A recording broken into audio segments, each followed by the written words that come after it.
Buenos días, bienvenidas, bienvenidos, bienvenidas a este nuevo capítulo de Letras de Nuestra América. El día de hoy pues estamos mi compañero Daniel Salomón, su servidora Amelia Rivas, y tenemos el honor de que hoy nos acompañe pues mi amigo Gonzalo Marquina, ¿no? Desde Lima, Perú. Y pues nada, encantados y encantadas de que estés por acá, Gonzalo. Muchas gracias, encantado. Gracias por la invitación. Un saludo cordial a todos los que están escuchando el podcast y saludos también para ustedes desde Lima. Muchísimas gracias por este espacio. Bien, pues vamos a iniciar este capítulo pues leyendo la semblanza de Gonzalo, ¿no? Justamente es un poco larga, pero pues mucho que aportar, ¿no? Desde allá. Bueno, Gonzalo Marquina Arcos es de Lima, Perú. Él nació en 1992, es traductor, investigador, gestor cultural, escritor y docente especializado en lengua y literatura por la Facultad de Educación de la Universidad Nacional Mayor de San Marcos. Es autor de diversas obras como la novela Obnubilación, que salió en 2016, la antología de poesía oriental Gota de Tinta en 2020, así como un gran número de ensayos y artículos sobre literatura japonesa y Nikkei.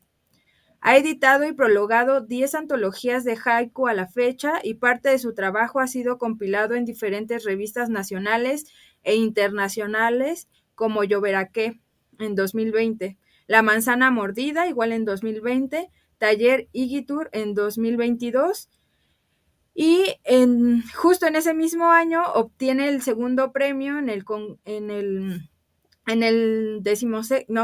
sexto concurso internacional de haiku, La Luna Roja, organizado en Cuba, y presentó Voces del Haiku, primera muestra audiovisual de haiku japonés en lengua quechua, en coordinación con la comunidad española El Rincón del Haiku. Además, algunas de sus traducciones han sido publicadas por la prestigiosa editorial argentina, también El Caracol, en el libro Mandalas, poesía japonesa de Shiki a nuestros días en 2022. Actualmente es articulista en la revista Kamecha, donde docente principal, en la comunidad Wabi Sabi, en Ecuador, colaborador del espacio Luna Alfanje de Haikus Internacionales en Argentina, es colaborador de la sección internacional del grupo Haiku Córdoba, igual en Argentina, y es miembro activo de la Asociación Latinoamericana de Estudios de Asia y África, en Perú. Es miembro del comité editorial de la revista Educación de la Facultad de Educación de la Universidad Nacional Mayor de San Marcos, miembro del grupo de investigación José León Herrera, Estudios Asiáticos en el Perú del Centro de Estudios Orientales de la Pontificia Universal Católica de Perú. Es director del espacio cultural Lámpara de Papel y director de la Escuela de Haiku Retama, institución dedicada íntegramente a la traducción, investigación, enseñanza y creación del haiku en Iberoamérica. Pues muchas gracias, Gonzalo, por estar con nosotras, con nosotres. Y pues nada, no sé, Daniel, si quieras dar alguna pequeña introducción. Sí, hablar sobre la importancia del capítulo, ¿no? Primer invitado extranjero que tenemos en el programa y dirán ustedes, ¿por qué, no? Decíamos, cuando hablábamos de letras de nuestra América, decíamos, recreando o retomando las palabras de José Martí, decíamos, ¿no? Que José Martí decía que existían dos Américas, ¿no? La América sajona y nuestra América, ¿no? La América de los pueblos, la América unida, la América que está luchando. Y me parece en ese, pues en este caso importante hablar de esto porque pues es un invitado que está acompañándonos desde Lima, Perú, ¿no? Un pueblo también con una ciudad grande también en América Latina, importante para la historia de América Latina, de los pueblos, y sobre todo una ciudad que también cuenta con pueblos indígenas, ¿no? Un pueblo, un hermano ahí con pueblos indígenas, y que es importante escuchar experiencias de los pueblos de otras regiones, ¿no? No solamente en pueblos cercanos a la Ciudad de México o en nuestro país, sino también las experiencias de otros lugares del continente. Sí, y pues bueno, justo retomando la propuesta, el planteamiento de Daniel, es que Gonzalo, como bien lo escucharon durante la semblanza, bueno, también ha hecho haikus en quechua, Y bueno, creo que es importante que Gonzalo nos comparta, ¿no? Justamente desde dónde está posicionada esta elaboración de literatura, ¿no? Y por qué en quechua. Gonzalo. Bueno, sí, bueno, gracias. Un poco larga la semblanza, pero ahí vamos, estamos trabajando todavía. Eh, bueno, algo que de repente faltó mencionar en la semblanza es que muchos de los trabajos que hacemos, los que nos dedicamos a las letras, lo hacemos en realidad muchas veces de la mano con otras personas, ¿no? Y por ejemplo, ese fue el punto de partida para el tema del haiku en quechua. Yo desde muy niño estuve vinculado al idioma, al quechua, específicamente a un tipo de quechua llamado quechua chanca, porque aquí en Perú hay diferentes tipos de quechua, en el sur, en el centro, ¿no? En la zona del norte, pegado al Ecuador, e incluso un tipo de quechua pegado a la zona selva. Y el quechua chanca es un tipo de quechua que se habla en la zona sur, en la zona de Ayacucho, de donde era mi abuelo paterno, perdón, mi abuelo materno. Y por parte de mi abuela materna, también estuve en contacto con otro tipo de quechua, que es el quechua collao, que es el que se habla en Cusco. Entonces, Ayacucho, Cusco, digamos que son los dos fuertes, los dos referentes de quechua aquí en la zona sur de Perú. Entonces, bueno, yo ya tenía la curiosidad del quechua desde muy pequeño. Fui aprendiéndolo poco a poco con mi abuela, que por molestarme siempre me insultaba en su idioma o me hacía bromas en su idioma, entonces yo quería saber y me iba explicando qué era, y uno de niño escucha y se va quedando con la fonética, con los sonidos, ¿no? Y va asociando eso, más que con una parte gramatical, con algo más íntimo, creo, con algo más, más del sentimiento. Entonces yo asocié el quechua con mi abuela. A quien tuve oportunidad de conocer, al abuelo que era de Ayacucho, precisamente el quechua chanca no lo llegué a conocer en vida. Así que me vinculé con el quechua desde muy pequeño y ya estando en la universidad, esa suerte de afinidad emocional pues la pude formalizar estudiando quechua en la Universidad Nacional Mayor de San Marcos, ya que me especialicé en lo que es lengua y literatura, pues una de mis aficiones era precisamente la traducción y todo esto, y quise formalizarlo aprendiendo no solamente lenguas de afuera, como francés o japonés, sino también lenguas nacionales. Y este es un problema también a nivel de Perú, porque en nuestro medio el quechua es uno de los pocos idiomas, una de las pocas lenguas vivas a las cuales se les ha prestado una atención grande y se ha podido establecer, digamos, sistemas de enseñanza o de repente incluso diccionarios, ¿no? Hay otras lenguas que todavía carecen o adolecen de este trabajo, recién se están haciendo durante este tiempo. Entonces, digamos que la lengua que estaba más disponible en la universidad fue la de lengua quechua. Así que me metí a estudiar quechua. Estudié el quechua chanca y todo esto pues me llevó en un momento a conocer también quechua hablantes, porque eso es algo importante también que mencionar. En mi caso yo aprendí el quechua por una cuestión familiar, pero mi lengua materna es el español. Aquí en Lima casi todos hablan español. En otras zonas del país la lengua, digamos, que aprenden para el contacto con el país en general es el español, pero la lengua que se habla en casa, la lengua que se habla entre amigos, la lengua que sale cuando estás un poco ebrio y quieres brindar con tu amigo, es el quechua, ¿no? Es esa la lengua madre. Entonces conocí a muchas personas que cuando brindaban conmigo, brindaban en lengua quechua, ¿no? Entonces me contagiaron ese espíritu también y comencé a involucrarme más en el tema cultural. En este marco es que yo conozco a un joven llamado Alexander Mucha, de Ayacucho, en un congreso de literatura, y se nos prende el foquito de la idea de comenzar a traducir poesía que era un tanto ajena al mundo de los quechohablantes, ¿no? Se conocía mucho el soneto, se conocía mucho otro tipo de figuras, otro tipo de poemas, pero el haiku, que era un tema en el que yo ya estaba metido en ese momento, hablamos del 2018, 2017, todavía no era tan conocido en el mundo quechohablante. Entonces le propongo a Alexander realizar una serie de traducciones. Y esas traducciones, nosotros lo hicimos pensando solamente en quechohablantes, pero los primeros que pusieron el ojo en esas traducciones fueron universidades y algunos espacios en donde se estaba trabajando precisamente esa línea de investigación. Así que lo primero que hicieron fue llevar nuestra propuesta a un congreso literario que lo publicamos en el 2021, en una ponencia pequeña, pero creo que sí fue sustancial, donde no solamente dimos a conocer los haikus que estábamos traduciendo del japonés al quechua, sino también parte de la bibliografía de autores y autoras que estaban trabajando haiku en lengua quechua, o sea, no traduciendo del japonés, sino sus propios haikus, produciéndolos en lengua quechua. Esto fue en el 2021, luego en el 2022 vino la propuesta desde España de sacar esta muestra audiovisual que está en YouTube, la pueden buscar, se llama Voces del Haiku, el haiku en lengua quechua, lo hicimos con Enrique Linares del Rincón del Haiku, y salió una propuesta muy linda también para que escuchen cómo suena el haiku en lengua quechua.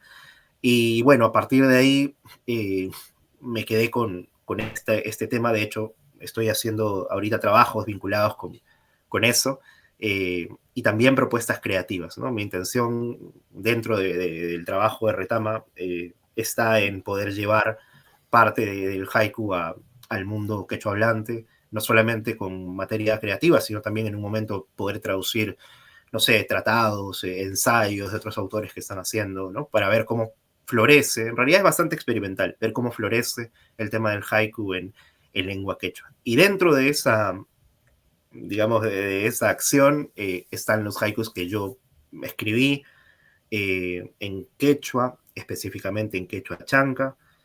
Ya anteriormente había escrito haikus en español y en japonés, que es la lengua con la que trabajo. Algunas veces autotraduciendo mis propios poemas en japonés, otras veces traduciendo del español al japonés, y en este caso quise hacer algo con el quechua, primero poniéndome un poco alta la valla, que era escribir exactamente en quechua, y luego traducirme al español, lo cual hice con algunos poemas, y luego haciendo la traducción inversa, ¿no? Escribiendo en español y traduciendo al quechua, también jugando un poco con la idea de llevar del japonés al quechua poemas clásicos, por ejemplo, poemas de Matsuo Basho, de Kobayashi Issa, que son poetas fuertes en la tradición japonesa, y jugando, experimentando un poco ahí con el idioma, y en ese tránsito pues he descubierto cosas muy lindas, cosas que me han llevado incluso a replantearme cómo debería de florecer el haiku fuera de Japón, incluso a replantearme varios postulados de grandes maestros del haiku que han escrito para nuestro medio hispanohablante, pero tal vez no pensando en las comunidades y en sus lenguas originarias, ¿no? Entonces, bueno, estos haikus que yo escribí salieron publicados en una pequeña revista que circula aquí en Lima, que se llama Bambú.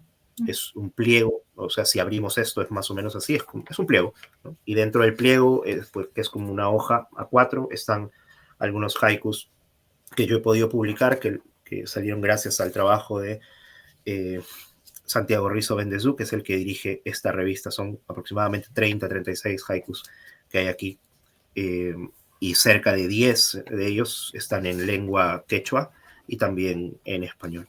Así que, bueno, digamos que mi afinidad para con el quechua no ha sido tanto académica, bueno, en cierta medida, pero ha sido, digamos, algo más emotivo, ¿no? Una aproximación más curiosa, más de ese niño que quería de repente entender qué le estaba diciendo su abuela mientras cocinaba. Ok. Alan, ¿qué decides? Sí, algo importante, ¿no?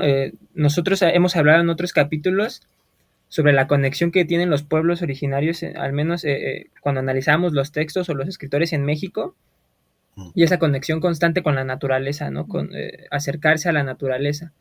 Y esto es interesante, ¿no? Porque para los que no sepan qué es el haiku es un estilo de poesía japonesa breve, que lo que busca es plasmar la imagen de la naturaleza, ¿no? Así de en forma breve podríamos decirlo, ¿no? Busca crear imágenes con palabras, ¿no? Imágenes visuales, ¿no? Es como pues sí, ¿no? Crear esas imágenes a través de un poema muy corto, ¿no?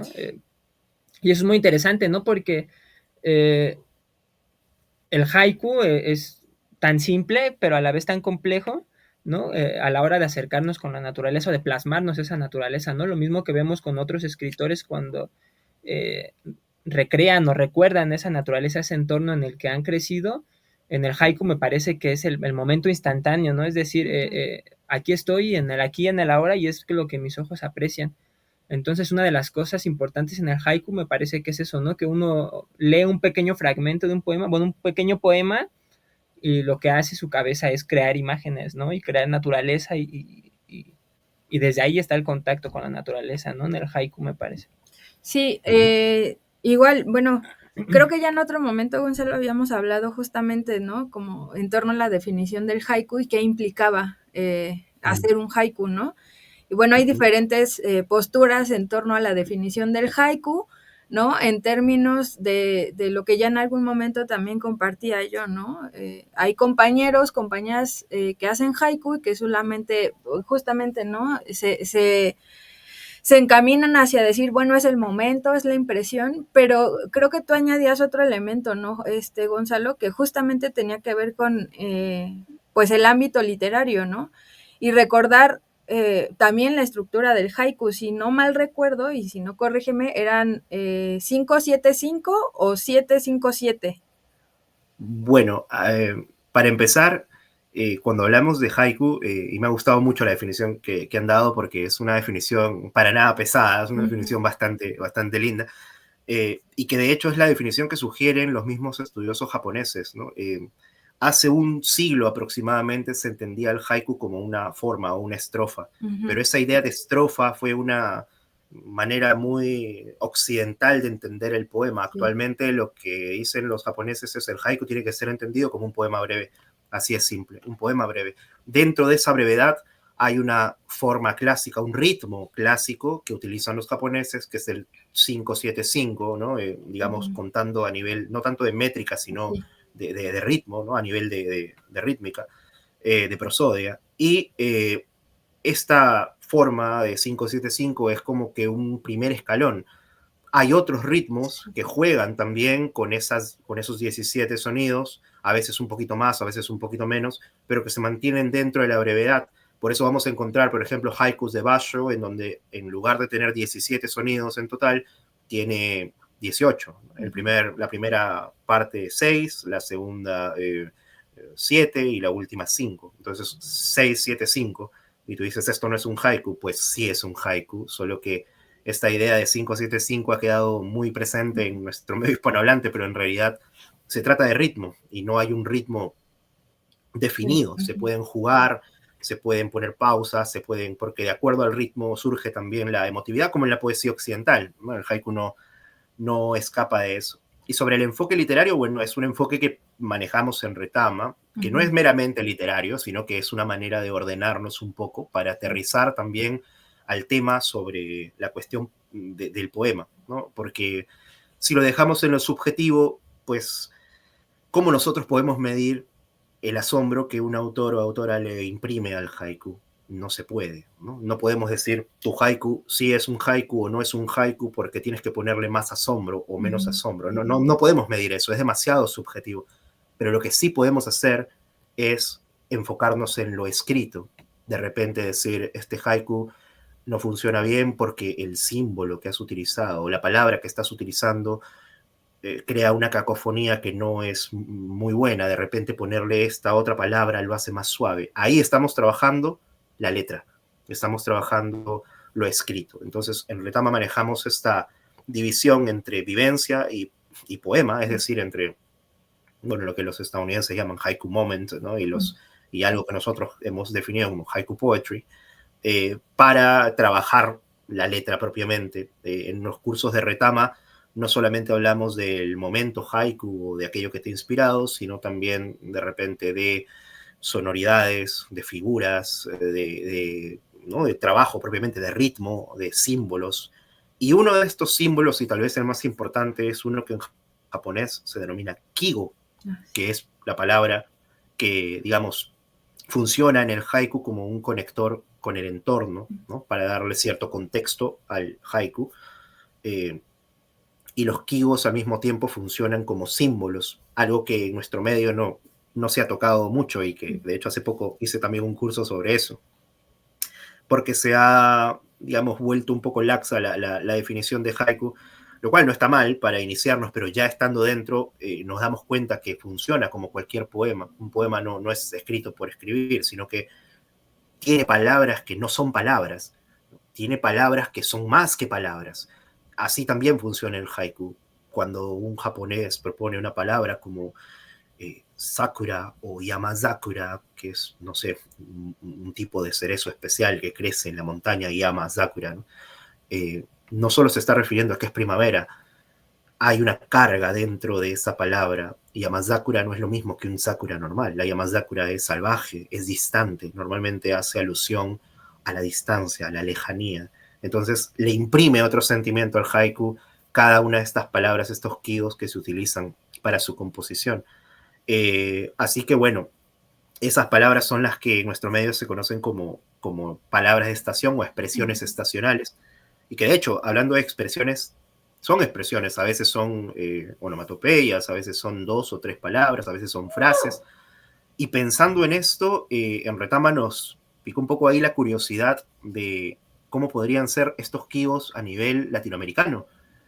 Eh, y esta misma idea es la que yo traté de incluir en el trabajo que hice sobre el haiku en quechua, y de hecho es algo que me apasiona mucho, preguntar o hacer un trabajo en el mundo quechua, quechua hablante, y por qué no, tal vez más adelante alguien lo pueda hacer en el mundo de la selva, que te imagino tiene millones de palabras y de símbolos, ¿no? Eh, respecto a cuáles de estas palabras funcionan dentro del haiku, porque también el símbolo que se utiliza dentro del haiku tiene conexión con lo social, ¿no? Por ejemplo, en un haiku que se ponga la palabra, no sé, escribo un poema, ¿no? Escribo un poema con mi bolígrafo bajo la luna, no es lo mismo decir escribo un poema con el pincel mientras contemplo la luna. Es diferente. El contemplo la luna es una festividad social en Japón, que es el Tsukimi, la fiesta de contemplación de la luna. La escritura con el pincel funciona también dentro de la sociedad japonesa porque da la idea de algo clásico, la idea de un poema que no se escribe con un simple bolígrafo. Es decir, son símbolos que funcionan y hacen del haiku algo más allá de lo evidente, ¿no? Algo mucho más complejo de analizar. Entonces, a mí me interesa mucho esa línea que se ha descuidado un poco, a mi parecer, desde mi tesis, en el mundo iberoamericano y especialmente en el mundo latinoamericano, pues enfatizar en cuáles son esas palabras, esos símbolos que funcionan para nuestros haikus y que incluso tal vez podrían servir como una suerte de investigación, como de balotario para posibles confecciones poéticas, ¿no? Otras estructuras poéticas, otro tipo de composiciones. Y bueno, por ese lado es que va el tema de lo que estamos haciendo y lo que estoy haciendo. Y lo vinculaba con lo que mencionaba Daniel, ¿no? El tema de la naturaleza. Naturaleza sí, pero mencionaron otra palabra, una palabra que me gustó mucho, entorno, ¿no? El haiku es un poema que se entiende como un poema del entorno. Y a esto vamos con el tema de, hay personas que escriben haikus en cárceles, hay personas que escriben haikus estando en un hospital, entonces no es la naturaleza idílica occidental que pensamos nosotros, ¿no? El del vivir en el campo, ¿no? Sino el entorno. ¿Cuál es la naturaleza de cada uno de nosotros? ¿Cuál es ese mundo que habita? ¿Cuál es nuestro mundo? Nuestro mundo, de repente, no sé, de un comunicador es todos los días estar en su cabina, ¿no? Pero dentro de esa cabina hay cosas que forman su naturaleza, forman su entorno. Bueno, esto mismo yo lo llevé al tema del haiku en quechua y para escribir esos poemas que escribí, pues me puse a investigar y también viajé mucho para poder palpar un poco cuáles eran esas palabras que configuraban el entorno de estos quechohablantes para posteriormente trasladar esas palabras al haiku, ¿no? Sí, no sé, bueno, Gonzalo, si tengas por ahí algunos haikus escritos en quechua que pudieras compartirnos. Sí, claro. Bueno, hay en español y en japonés, pero voy a leer solamente los que están en quechua español por el tema que estamos trabajando aquí. Y bueno, Lo voy a leer con la prosodia que lo he escrito. Hay personas que escriben el haiku en una línea, en Francia lo escriben a veces en 2 líneas, en Estados Unidos están escribiendo haiku en una sola línea. Yo, para mantener un poco la prosodia que se conoce en nuestro medio, he trabajado con las 3 líneas, los 3 versos, ¿no? Entonces lo voy a leer de esa manera. Primero las versiones en quechua y luego las versiones en español.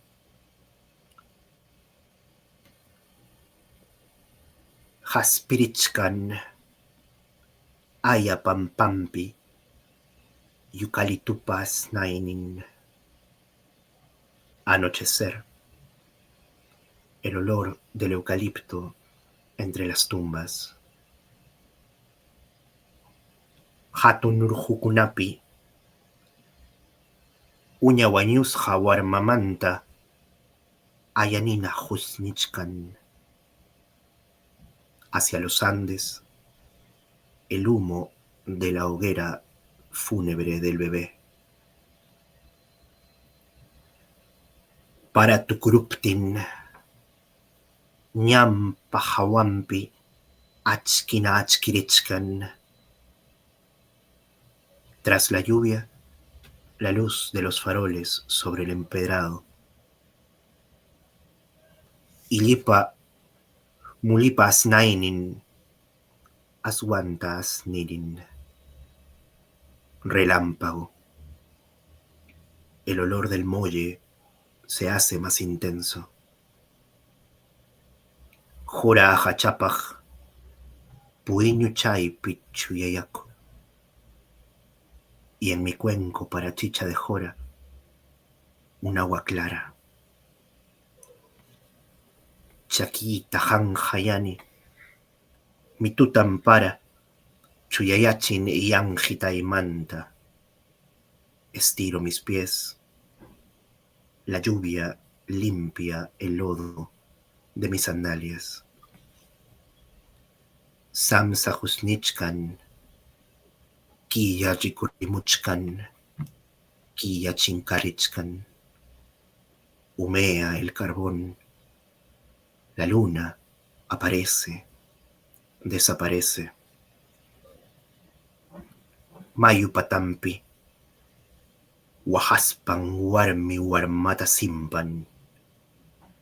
Junto al riachuelo, trenza y trenza a la niña entre sollozos. Warmi Warmakunapa Punchaunin, Mama y Mayupi, Ñajta Nuyuchin. Día de las niñas. Otra vez, mamá humedece el peine en el riachuelo. Y bueno, esa es una muestra de los haikus que estamos escribiendo en quechua. Que no es la única propuesta. De hecho, hay personas que están escribiendo también en quechua, otro tipo de quechua. Quechua central también. Ahora último me topé con este libro muy lindo que es de Dida Aguirre, una autora que escribe en un tipo de quechua central, un quechua distinto al quechua chanca, bueno, distinto en algunos casos, ¿no? Y que también tiene una fonética interesante. Solamente para leer uno, dice diferente, ¿no? Es Paras Chayan, Ñan Chata Yahuaspa, Chincananancama. Y llegará la lluvia lamiendo el caminito hasta borrarlo. Hay diferentes tipos de voces, diferentes tipos de enfoque. Parte mucho de cuál ha sido nuestra formación con el haiku, cuál es nuestra concepción sobre el haiku. Por ejemplo, aquí Dida Aguirre cuando dice la lluvia va a borrar el caminito, lamiéndolo, ¿no? Es una personificación. Algo que, por ejemplo, en otros lados, otras escuelas de haiku dicen, no, el haiku no debe llevar personificación, pero muchas veces es la forma en cómo funciona la poesía en lengua quechua. De hecho, en los haikus que yo he leído también hay, en cierta medida, en algunos casos, personificaciones, aliteraciones, juegos por ahí de sonoridades, y es que no hay otra forma de expresar el sentimiento en lengua quechua. De hecho, en el quechua se utilizan muchas onomatopeyas, se adjetiva mucho a los elementos cotidianos, porque, bueno, para el quechua hablante son elementos vivos, ¿no? Por ejemplo, no sé, decir montaña sonsa. Sonsa es como decir, sí, creo que equivale lo mismo en México, ¿no? Eh, sonso, sonsa es como tonto, tonta o algo así. Sí. Hay un haiku que leí que decía, para el misti, flojo, sonso, esta lluviecita, ¿no? Llovizna de primavera, algo por el estilo. Y uno dice, bueno, está insultando al misti, y no es así. El misti es una montaña que hay aquí en la zona sur de Arequipa, un volcán. Pero es un volcán que durante mucho tiempo solo sale el humito, nunca explota, ¿no?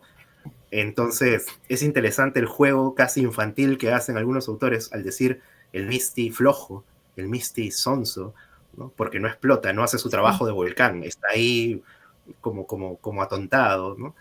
Entonces, desde tal vez una visión más ortodoxa del haiku diríamos, bueno, esto es una personificación, pero no, es una forma popular en cómo la gente se refiere al Misty muchas veces, o se refiere a las montañas o a lo que hay alrededor, porque es parte de su forma, de su naturalidad expresiva. Y esa naturalidad expresiva es la que hemos tratado de, bueno, la que han tratado de imprimir en estos haikus que acabo de compartirles, ¿no? Y bueno, va por ahí, es un trabajo de exploración. Sí, bueno, me surgió una inquietud, Gonzalo. Si no me equivoco, este último haiku que compartes es de una escritora, ¿no? ¿Qué tal la participación de las compañeras en la elaboración de haikus? Me gustaría saber un poco más al respecto. Bueno, en haikus en quechua deben haber autoras que están haciendo un trabajo actual y que seguramente saldrán publicados sus libros de aquí en un tiempo, pero, por ejemplo, Dida Aguirre es una voz de haiku en quechua que ya tiene este libro, que es un libro que también tiene un título en quechua, Tana Tanacha, y este es un libro interesante porque surgió de haber ganado un estímulo económico en el 2004 del Ministerio de Cultura. Entonces, no es una autopublicación, no es algo, sino que es un libro que ya posiciona una voz, número uno, en quechua, y número dos, una voz de mujer en el panorama del mundo del haiku en español. En quechua, creo que conozco algunas autoras más, pero que no tienen libros todavía, sino que tienen publicaciones en general. En haikus que no son en quechua también está Gladys María Prats, está, por ejemplo, esta otra autora. De hecho, Gladys María Prats era una autora que escribía valses también, o sea, venía de la música, no de una formación literaria. Está Fanny M. Wong también, que tiene un libro Péndulo Amarillo, con haikus a veces que los más ortodoxos se jalan un poco ahí los cabellos porque encuentran mucha sensualidad en sus haikus, un tema que a veces tabú, pero que ella lo explora de una forma muy interesante. Bueno, autoras, en Retama tenemos varias autoras también que hemos ido publicando en nuestras antologías. Por ejemplo, Betty Rojas, que ha hecho un trabajo interesante. Hay algunas autoras nuestras también que han salido en otras revistas internacionales, algunos haikus. Hay nombres de mujeres, pero en quechua específicamente creo que es Dida Aguirre, y no sé si habrá otra más, creo que Gloria Cáceres, no, Gloria Cáceres no tiene haikus. Son pocas en materia de lengua quechua. Son más todavía las mujeres y hombres también en materia de, bueno, que escriben haiku en castellano, Sí. ¿no? Y esto es algo que queremos, ¿no? Queremos trabajar también desde Retama, por eso nuestras antologías siempre buscamos que haya este recorte en cuanto a la brecha, ¿no? Pero sí, creo que es también importante acortar la brecha a nivel lingüístico. Y eso es un tema también importante, y es que el quechua, por más lindo que sea, tal vez desde fuera es visto como, sí, una lengua bonita por estudiar, pero por ejemplo, en muchas partes del Perú, y esto depende mucho también de las sociedades que hay dentro de Perú, muchas veces se asocia con el quechua, bueno, muchas veces a los quechua hablantes se les denigra un poco, porque precisamente es una lengua que viene de la provincia, que no es capitalina, ¿no? Una lengua que, digamos, solo habla un grupo de personas que siempre se están quejando por todo desde la provincia y que vienen a hacer protestas y que se asocia mucho con eso. y en realidad es una falacia, ¿no? Es una total mentira. De hecho, ahorita estamos pasando por un proceso muy, muy duro aquí en Perú, político, social, y cada vez más se ve como esta suerte de pensamientos que, a pesar de tener 200 años de república, ya deberían de estar pues enterrados, siguen ahí, sigue presente esa especie de fijación por dividir a la gente, por dividir las sensibilidades y obviamente por dividir a las lenguas, ¿no? ¿Qué lengua es mejor que la otra? Y que detrás de esto hay todo un discurso que, a mi parecer, al menos en materia de haiku, debemos de comenzar a disolver, ¿no? Debemos de empezar más bien a construir puentes para evitar ese tipo de cosas. Y esa es, en realidad, si hay una propuesta, además de la literaria, con el hecho de sacar los haikus quechuas así abiertamente, pues es esa. Es una cuestión también social, de empoderar la lengua, empoderar también a las personas, a los quechohablantes, y bueno, más que inspirar, aprender de ellos, sobre todo los que somos, los que tenemos como lengua madre el castellano, ¿no? Aprender no solamente de cómo escriben el haiku en quechua, sino de esa sensibilidad que se tiene también al estar emparentados con esta lengua milenaria. Así que bueno, ahí estamos haciendo el trabajo. Sí, yo recordaba en otros programas que decíamos, ¿no? Cómo las lenguas indígenas y los escritores en lenguas indígenas de alguna forma están lejos de Occidente, decíamos, ¿no? Por la forma en que se escribe, por la forma en que se expresa. Y recordaba una discusión en torno a la filosofía de la fenomenología, ¿no? De Edmund Husserl. Dice él, ¿no? Hay que volver a las cosas en sí mismas, ¿no? Una cosa dificilísima implica el deshacerse de los prejuicios, ¿no? Ir a las cosas mismas, ¿no? La contemplación prácticamente.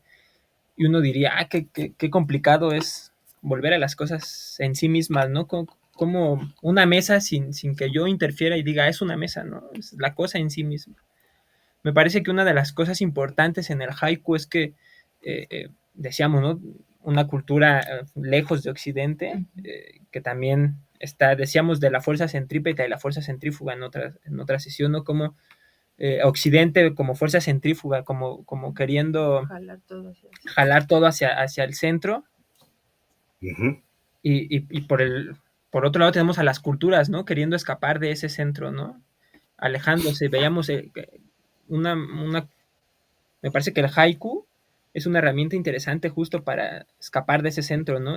Decíamos, no solo porque pone a discusión este tema de la contemplación, ¿no? Si es difícil la contemplación de las cosas en sí mismas o no, porque uno puede ver la naturaleza y no darse cuenta que lo que está haciendo es contemplando la naturaleza, ¿no?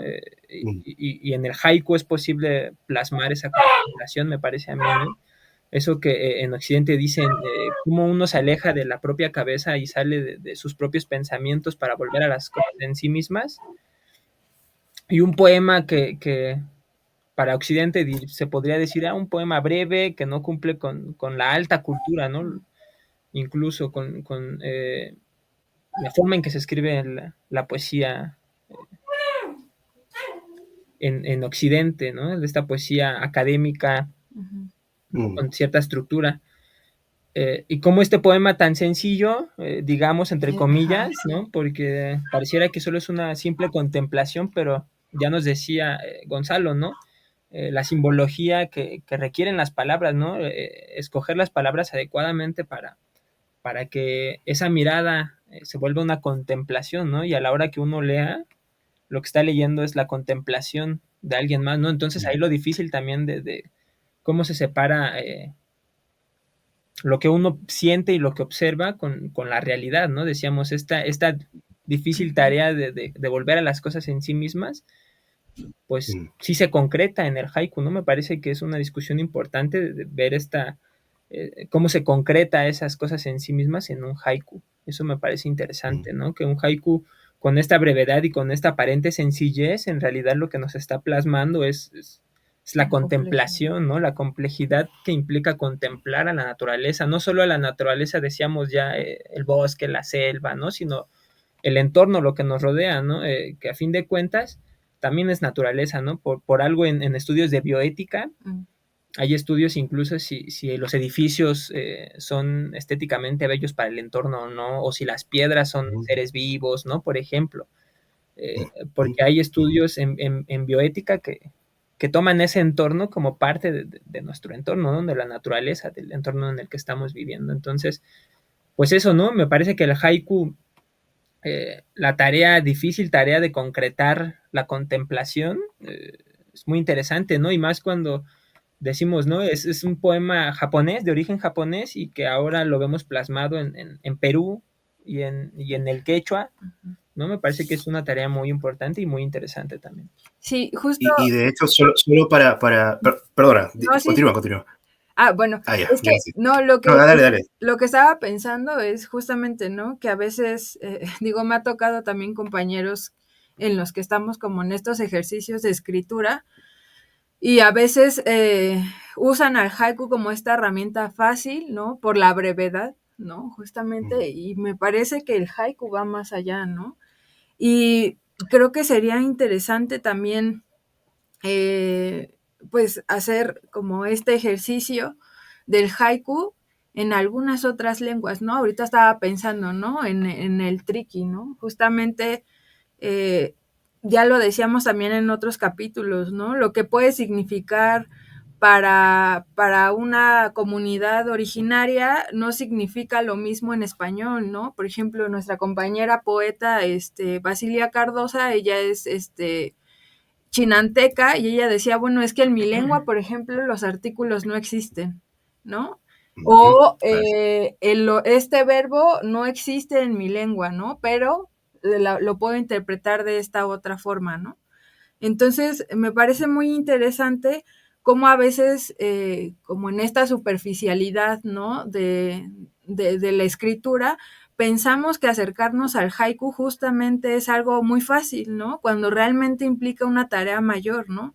Ya en su momento, y hace años que también lo conversábamos, Gonzalo, pues Ujú, la tarea de escribir haikus no es pues tan sencilla, ¿no? En su momento los escribí y pues no es como realmente se piensa, ¿no? Al menos desde la superficialidad, ¿no? Esto sencillo porque es un 5-7-5, ¿no? Pues no, en realidad no, pues no es así, ¿no?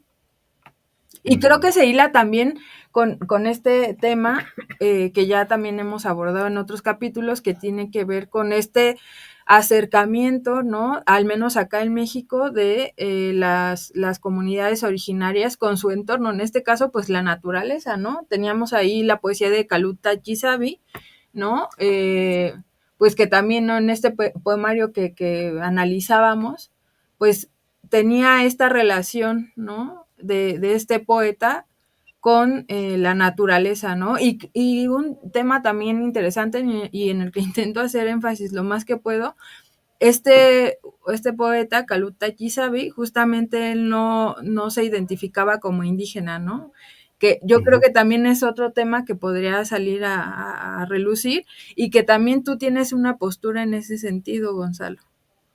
Sí, claro que sí. Mira, por ejemplo, lo que yo estoy haciendo es trabajar con una lengua originaria, pero yo no pertenezco a un pueblo originario. Y creo que eso es importante de reconocer también, porque muchas veces eh, se ingresa al campo de las lenguas originarias o de las culturas originarias por, no sé, por una cuestión de, al menos el mundo académico, de que es una línea interesante de investigación o de repente está de moda o de repente, no sé, ¿no? Otros criterios que tal vez funcionan para el mundo académico, pero visto desde fuera, en realidad lo que estamos haciendo es apropiación, tal vez, ¿no? Apropiación cultural. Entonces, la idea es trabajar, pero siendo conscientes de que el foco, al menos en lenguas originarias, y al menos en materia de haiku, que el foco está en motivar a que surjan nuevas voces, y una vez que surjan, tal vez cambiar de foco, dejar que siga creciendo la floresta, ¿no? Perdona que no tenga otras palabras Sí. por vincularlo, pero esa es la idea, ¿no?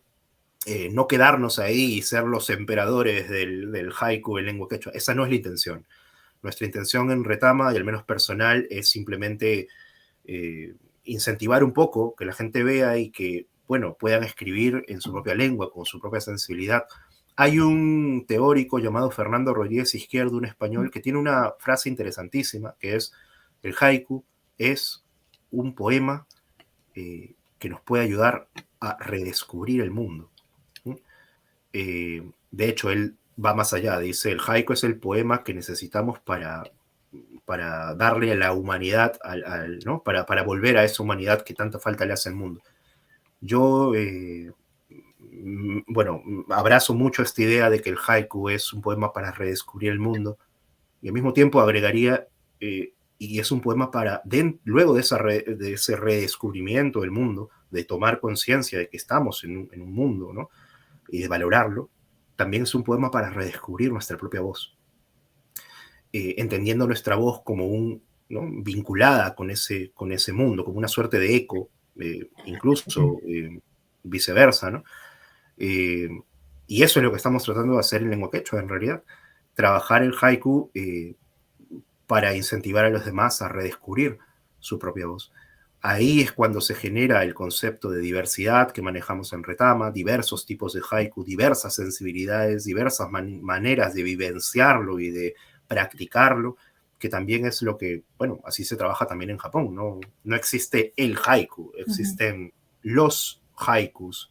Lamentablemente en nuestro medio iberoamericano nos hemos quedado con la idea general, ¿no? De solamente existe el haiku, pero hay muchas formas de trabajarlo. Y por ahí, ya que estaban comentando el tema de académico, hay dos libros que yo recomiendo mucho, sobre todo a quienes están escuchando este podcast y que de repente quieren hacer investigación sobre el tema del haiku y las lenguas quechuas, porque, como les dije, hay producción de forma de escritura creativa. Ahí tenemos a Dida Aguirre, tenemos los haikus que yo acabo de proponer, pero muchas veces se cree que no hay, digamos, un campo de investigación, pero sí que lo hay. Por ejemplo, un compatriota mexicano, ¿no? Un compatriota suyo mexicano, Jacques Kimelchi, que ahorita está en la Universidad de Tsukuba, él ha sacado, hace poco, de hecho ha salido en una revista de mi universidad, de la Universidad Nacional Mayor de San Marcos, en la revista de crítica literaria latinoamericana, una monografía interesante, un artículo que se llama El haiku escrito en lenguas originarias mayas y quechuas, entrelazando tejidos ecopoéticos. Él lo vincula desde la ecopoética, y ahí, por ejemplo, hay un material maravilloso. Yo tuve la oportunidad de ayudarle a Yaxkin con algo de bibliografía sobre haikus en quechua, pero bueno, la parte del haiku escrito en lengua maya y el análisis que hace Yaxkin desde la ecopoética, pues es maravilloso, es otra puerta, ¿no? Otra forma de mirar el haiku. Y hace poco también yo tuve la oportunidad de presentar aquí en Lima, Perú, en la Pontificia Universidad Católica del Perú, gracias al apoyo también del Centro de Estudios Orientales, un libro muy interesante, que ya no, bueno, rompe un poco nuestra idea de contemplar también digamos, el tema de lo originario en nuestra Latinoamérica de forma bilateral, ¿no? Entre dos países o entre solamente dentro de un país. ¿Por qué? Porque este libro es un libro que desde el título nos rompe un poco la cabeza, ¿no? Se llama Poéticas de la Naturaleza, diálogo sobre el haiku y el huayno, entre el haiku japonés y el huayno peruano. Y nosotros diremos, bueno, ahí hay dos países, lo japonés y lo peruano. Sí, pero las autoras son colombianas.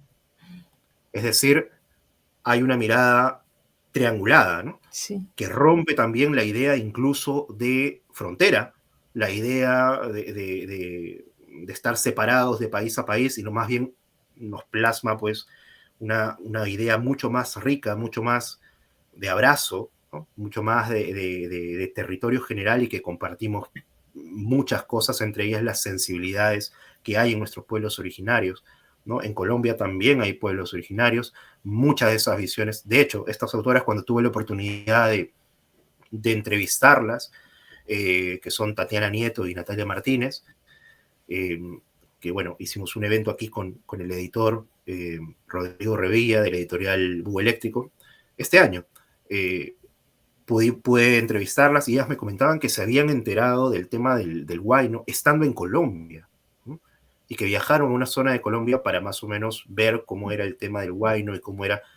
Cuando pensamos en huayno, pensamos en la danza, ¿no? Que es un tipo de danza media zapateada aquí en Perú, pero ellas se enfocan más en la letra del huayno, es decir, en el huayno como canción. Ahí está el vínculo que hacen con el tema del haiku, ¿no? El huayno como poema peruano en lengua originaria y el haiku japonés como poema, valga la redundancia, japonés, y ellas desde una mirada, pues, también ecopoética, ecocrítica, pues, utilizando ahí teorías muy interesantes, la poética del espacio, de Bachelard, ¿no? Etcétera, etcétera, pues analizan estos puntos de convergencia que muchas veces por ahí tocan lo literario, pero más de lo literario tocan el tema de la vivencia, ¿no?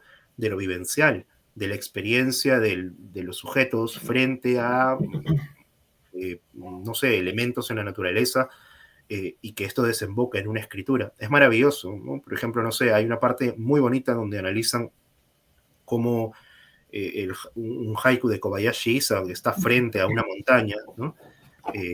Y luego analizan o se dan cuenta de que hay similitud con un haiku en donde igual, perdón, un huayno en donde se habla también de la montaña, y en ambos casos hay corazón, hay pálpito, entonces hay un puente que más allá de lo literario es un puente a nivel de lo que ha sentido el sujeto, un puente emotivo.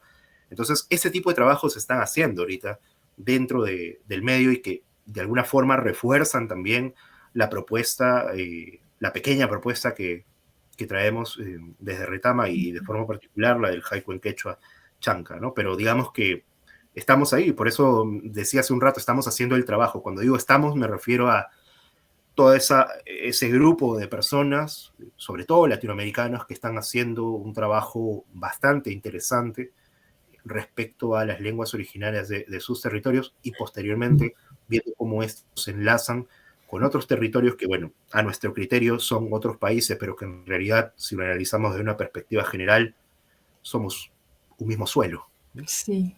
Somos un mismo suelo. Así que, bueno, ahí estamos. Ya no sabemos a quién aventarle la bolita. Sí. Híjole, también, bueno, ahorita recordé que tuvimos a otro compañero, Gabriel Soto, ¿no? Justamente que él es quechua hablante porque también aprendió el quechua, ¿no? Él es de acá, del Valle del Mezquital, ¿no? Es otomí, pero vive, si no me equivoco, con compañeros que son nahuas, ¿no? Y no, justamente la pregunta o la inquietud que a él le planteaban era, bueno, ¿y ahora quién va a hacer todo un análisis teórico en torno a la literatura en lenguas originarias, ¿no? Y él decía, pues por supuesto que nosotros, los indígenas, ¿no? O sea, no, no hay otro camino más que ese, al menos por ahora, ¿no? Y es una problemática que se plantea, o al menos en el que pienso de manera constante, porque pues estando en el mundo académico, pues sí se habla de la literatura que se ha generado desde Occidente, ¿no? Pero y el espacio para las literaturas en lenguas originarias, que también hemos hecho énfasis en eso, ¿no? No es la literatura en lengua originaria, son las literaturas en lenguas originarias, ¿no? Que justamente hay todo un oleaje, ¿no? De escritoras y escritores que justamente se están encargando desde hace algunas décadas, al menos acá en México, de dar esta revitalización de su propia lengua a través de la literatura, ¿no? Por ejemplo, el día de ayer acá en México se le dio el premio de la medalla de Bellas Artes a Natalia Toledo, que es una compañera zapoteca, ¿no? Que ha escrito pues literatura, poesía en su lengua, con estos temas. Se ha dedicado al diseño, hija también de Francisco Toledo, ¿no? Este gran dibujante, pintor de Oaxaca. Pero ahí también nos quedaba una pequeña inquietud, ¿no? Al menos lo conversaba con otra compañera y decíamos, bueno, sí, entendemos, ¿no? La finalidad de otorgar como estos reconocimientos, ¿no? Que son sumamente necesarios, ¿no? Pero a veces, pues existen compañeras o compañeros que pues realmente no, no tuvieron como este acercamiento académico o esta formación académica, mejor dicho, dentro de su tierra, ¿no? Se fueron llevados a la tierra europea justamente para fortalecer esto, ¿no? Y sucede también con otra escritora, ahorita no recuerdo el nombre, que justamente va a Europa y en Europa se le reconoce pues toda esta labor literaria que ha hecho, ¿no? Desde su propia lengua originaria, pero acá en México pues pareciera que pues pasa desapercibido, ¿no? Y entonces de pronto nos cuestionamos también eso, ¿no? Pues qué está pasando, porque allá sí, acá no. ¿Desde dónde nos estamos posicionando, no? Para hacer este reconocimiento, esta revitalización justamente de las lenguas originarias, ¿no? Entonces, bueno, son otras cuestiones también que en las que podemos profundizar justamente y que pues solo nos quedan 5 minutos, Gonzalo. No sé si, ¿no? Justo, si tú, Daniel, quieran aportar, ¿no? Al respecto. Yo recordaba cuando decían de lo académico o esta parte de a quién le toca hacer crítica literaria o estudios literarios sobre. Recordaba lo que otro autor que ya hemos tocado el autor que ya hemos tocado en diferentes sesiones, Ángel Rama, de claro. origen uruguayo, que justo, ¿no? En un libro que se llama La transculturación narrativa en América Latina, hace un estudio interesante justo sobre en México Juan Rulfo, en Perú Arguedas, por ejemplo, ¿no? Y en específico autores como ellos, porque dice él, ¿no? O más bien nacen en cierta comunidad y tienen que de alguna forma adentrarse a la ciudad letrada, dice él, ¿no? Como formarse, y desde ahí parte lo literario, ¿no? Su trabajo literario, ya con formación literaria, ya con pues con ese acercamiento, digamos, ¿no? A la cultura. Y interesante, ¿no? Porque dice él, ¿no? Cuando volteamos a ver la escritura de autores como ellos, vemos que no escriben desde la academia, diríamos, ¿no? Como justamente su escritura está basada en su entorno, en lo que ellos ven, en la cultura que les rodea, ¿no? Y eso me parece interesante, ¿no? Porque decía, ¿no? Bien, hay mucha gente que no se identifica tal vez como indígena, pero decimos nosotros, ¿no? Pues, ¿a qué nos ha llevado a eso, no? ¿Qué nos ha llevado a no identificarnos tal vez? Pues tiene que ver con una historia, ¿no? De nuestros pueblos que nos ha llevado a la pérdida de identidad de alguna forma. La importancia del rescate de nuestras lenguas, de nuestros pueblos, pues es un trabajo que se tiene que hacer, ¿no? Y que, pues para eso, digamos, ¿no? Decía Ángel Rama, decía Gabriel Soto, pues somos nosotros los que tenemos que hacer esa chamba, ¿no? Sí, incluso me genera un poco de inquietud como esta mirada de las personas que no, pues que no pertenecemos, ¿no? A una comunidad originaria, ¿no? Que justamente dicen, bueno, pero es que cómo es posible que escriba en su lengua y también escriba en castellano, ¿no? Y de pronto hay una especie de reduccionismo ahí, ¿no? También, y eso me recordó a lo que decía Gabriel Soto, ¿no? Él decía, bueno, es que no podemos ser esencialistas, ¿no? O sea, no porque Exacto. no vistas el huipil, no porque no vistas el calzón de manta, ¿no? Al menos en nuestro caso, no significa que no seas indígena, ¿no? Existen otros factores que se van entretejiendo que justamente van a sustentar, ¿no? Esa identidad originaria, ¿no? A fin de cuentas, la identidad pues es una construcción, y esto extrapolándolo al tema del haiku en quechua, pues finalmente lo que toca es construir ese haiku en quechua, que vuelvo a repetir, la intención no es nosotros construir porque ya se está brotando, la idea es ayudar al cuidado, a que florezca, a que pueda expandirse y que sean los hablantes y los que viven de esa cultura, ¿no? Pues los protagonistas en realidad de su propia voz.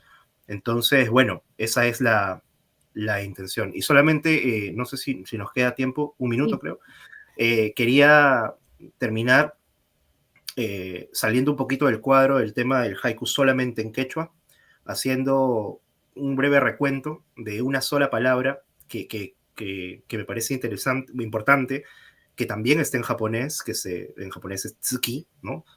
Y que tiene muchas formas de decirse en las lenguas originarias de Perú, solo en algunas de ellas, y que configuran uno de los haikus que les he presentado.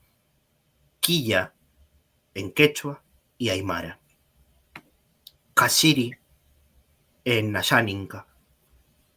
Yatsi en Kukama. Pug en Amerakaeri. Nantu en Aguajún. Mai en Maijiki. Ushe en Matses. Manchakori en Nomatsigenga. Oshe en Shipibo. Ksuru en Yine. Nujpa en Bora. Y bueno, Luna en castellano. Y termino releyendo un haiku que les compartí hace un rato. Samsa Hushnichkan, Kiya Rikurimuchkan, Kiya Chinkarichkan, humea el carbón, la luna aparece, desaparece. Puedes ir tus saberes y pues esperamos que no sea la última vez que nos encontremos de este lado ni en algunos otros, ¿no? Pues agradecidos contigo y pues nada, deseo que este proyecto de Retama pues florezca todavía más y llegue a muchos lugares, porque la forma en que tú has compartido pues este conocimiento, ¿no? Justo en torno al haiku, pues nos llega a todos, ¿no? Entonces a todos y a todas, y pues nada, espero que todo salga bien por allá.